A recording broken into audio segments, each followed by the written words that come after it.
Shabbat Shalom. Tomorrow we read in the Torah the famous story of the Exodus from Egypt, Parshat Bo. Finally, after 210 years, the Jews are freed, the plagues are ended, and they become a nation. It's a story that we recount every single year on Passover. 3,333 years we've been sitting around the Passover table and recounting the story and re-experiencing it. It's a message that we have to take with us every single day. Continue to be free, continue to strive and go out of our restraints, reach deeper into ourselves, reach further out. And yet, there's a fascinating story that's part of the Exodus. In order to prepare for this momentous time, when God is going to come down to Egypt and smite the firstborn of Egypt, and then Pharaoh is going to run in the streets in the middle of the night to tell them that they're free, to set them free, the Jews were told they had to prepare. How are they going to prepare? By creating a Seder, by having a Seder, by sitting down, having a meal with the family, with matzah, bitter herbs, and also a special Passover offering. This offering, they had to find a sheep, a lamb, bring it as an offering, roast it over the fire, and then share it with family. But there was a unique part of this offering that took place throughout the years. Whenever they brought this offering, there was one specific rule.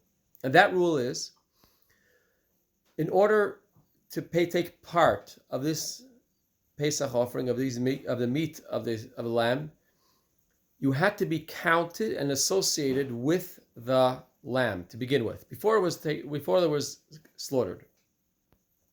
In other words, they had to create a group, and that group had to make reservations, and they were only they were allowed to partake in that piece of meat and that lamb. The Torah describes how families got together, counted, connected, and made reservations for their Seder. And that's fascinating, because we're becoming a nation. They're becoming free. They're going out. 2 million people.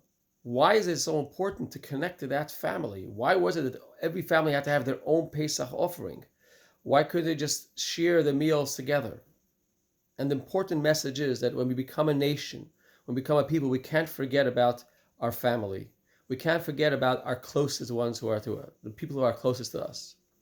The Torah describes what happens if someone doesn't have enough family to partake in one offering.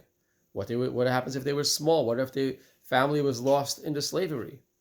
And the Torah says you have to go out and greet another person and bring him in as family.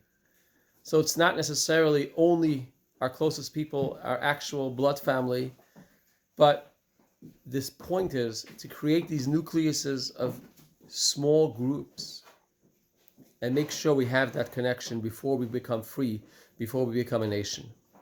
It's very important today's day and age. A lot of people are isolated. People are staying away from gatherings where it's very, very important to reach out to a neighbor and share a meal, either physically or connect with a phone call, connect with a text message. How are you? Who are you? How are you feeling? We're going through some very difficult times now, and family nucleus is very, very important. Shabbat Shalom. May we all experience true freedom.